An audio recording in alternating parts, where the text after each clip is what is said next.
ministre dafa mel ni da nga wax contre-pouvoir ci li nga xamante ni mooy sa amendement parce que rapport bi li nga xamante ni moom lañ ci def ci article 6 ba 7 ñu cité li nga xamante ni mooy tax ki nga xamante ni mooy nekk révisé gis nañ ni boolewuñ ci kin mën a génne ci réew mi comme ni nga xamante ni maanaam ku rey nit fa nga dëkk ñu mën la see génne boolewuñ ci koo xam da nga nekk nguur jigéen fa nga dëkk ñu jëlee la fa indi la fii ñu war la fee mën a génne bokku ci loolu kon monsieur le ministre pour man amendement boobu noonu waroon nañ see mën a boole képp koo xam ni da nga nekk ci beneen réew ñëw ci réew mii nga xamante ni suñu diine ak suñu aada dafay tere nguur jigéen boo ko fi dee dundal ñu génn la ci réew mi comme ni ñuy génnee koo xam ne reykatu nit nga moo tax amendement bi monsieur le président d'accord ba ci monsieur le ministre deuxième texte bi boo jëlee convention Genève 28 juillet 1951 relatif statut du statut protocole additionnel relatif du statut religieux de 31 janvier 1967 convention New York 28 septembre 1954 relatif statut additif convention New York le 30 avril 1961 relatif aborté monsieur le ministre lii nga xamante ni moo nekk fii bokkul ak li nga xamante ni moo nekk ci amendement bi kon man jàpp naa ni amendement bi monsieur le président dañ koo war a réciter monsieur le ministre amendement bi du amendement boo xamante ni méngoo na ak tey li nga wax ci biir rapport bi ñaareel bi mooy monsieur le ministre bu fekkente ni tey da ngaa jël li nga xamante ni mooy dispositif article 6 et 7 le président la présentation de loi toutefois évoqué le réviseur adopté à la raison loolu dafay méngoo ak li nga xamante ni moom laa leen waxoon ndax man jàpp naa ni bu fekkente ni tey situation réew fi mu toll ku nekk nga xamante ngay défendre say aada ak say droit ak say devoir waruloo accepter ñuy def loo xamante ni lu dul déngoo ak yoon la monsieur le ministre deuxième question bi mooy bu fekkente ni tey dañoo def asile est-ce que maanaam ki nga xamante dafa asile fii nii ci dëkk bi war nañoo jël koo xamante ne la asile ba pare di la atte waaw wala déet loolu tamit bëgg naa ñu def ko ndax amendement bi génn wuloo ndax da nga wax ni asile am nga sañ-sañ ñu delloo waat la mais est-ce que am na sañ-sañ ñu atte ci biir réew bi comme ni ñu def isin après je vous remercie monsieur le président boo ca bokkul fexe woo ko du sa mbir jarul nga di ko tudd xam nga ndegam nag ñun ñii nga xamante ne ay soxna lañ di ay ndaw ñoo am loo xamante ni dañ koy bañ a taqoo di ko tuddoo ci weer wu sell astama ñi nga xamante ni suñuy kilifa lañ ñu gën a rafetal kàddu yi te bañ di tudd yenn yi parce que daf ñuy ab indi ci leneen loo xamante ne bokku ci asalaamaaleykum wa rahmatullah sont en train de s'agripper sur ce sujet-là ba mu jaral leen ñu def ay organisation ba mu jaral leen ñuy wax comment un imam sérieux comment un religieux sérieux peut avec tout ce qu'il y a à dire sur le Sénégal pour enseigner les gens dans leur religion se mettre à développer sur un sujet qui ne constitue même pas, qui n'en constitue même pas vraiment un au Sénégal. Je pense qu'il faut arrêter. Monsieur le ministre, moi je pense qu'on a assez de sujets à débattre ici au Sénégal. Et véritablement, fini tollu ci Sénégal, on doit se féliciter de ce que vous êtes en train de faire, sous la conduite du chef de l'État. Le Sénégal aujourd'hui inaugure des chantiers yoo xam ne bu ñu revisiter l'histoire du Sénégal, c'est des chantiers qui n'ont jamais été réalisés depuis l'indépendance, des chantiers structurants, parce qu'il fallait beaucoup de courage, il fallait beaucoup d'engagement pour les engager. L'assainissement, l'adduction d'eau depuis le lac de Guiers, terre ñun ñëpp lañ doon toog di ko seetaan, KMS 3, stade, on n'a pas attendu pour organiser la Coupe d'Afrique pour construire benn stade de dernière génération boo xam ne tey mu ngi fi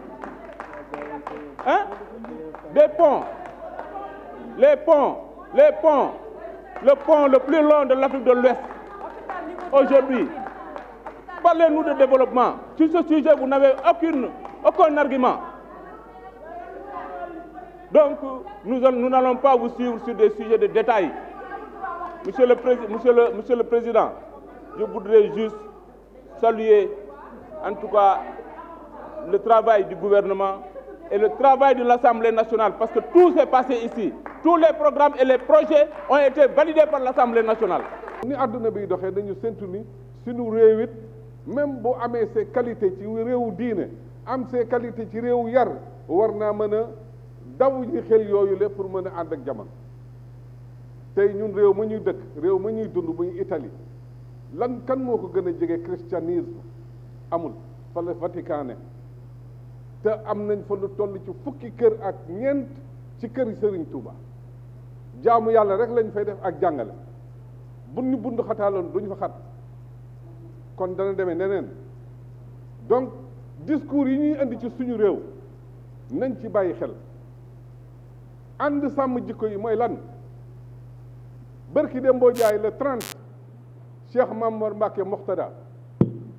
ci université Cheikh Ahmadou Bamba jox na lu toll ci des centaines de jeunes sénégalais ay licence ci religion ci njàng muñ fa njàng mu investir ci ay milliards àdduna bi yëpp di ko gis kooku ma ngi ci liy doxal ànd sàmm jikko yi mais ànd sàmm jikko yi du message boo xam ne rek da nga koy def pour des raisons politiques bëgg a dugg assemblée tax ngay xas assemblée nationale man dama rus bi ma déggee ci biir rajo ma tëdd Italie dégg ñu naan diwkat voté na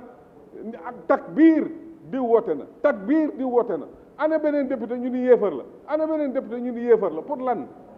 pourquoi cette différenciation entre nous am ñu koy applaudir am ñu koy accompagner te amuñu lenn lu dul des ambitions politiques donc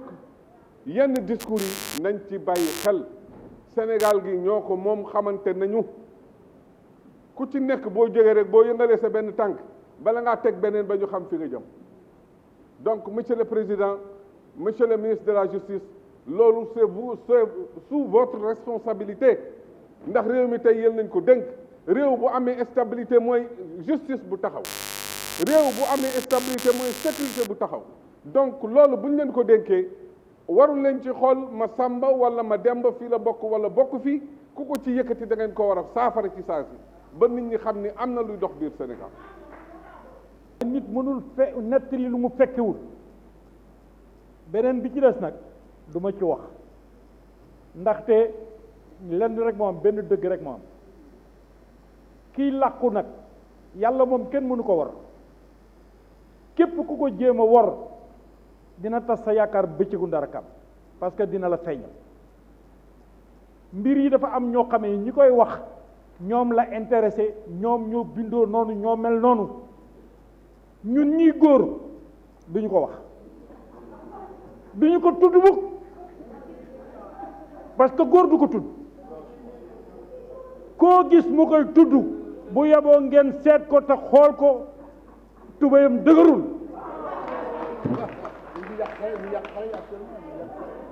kon nag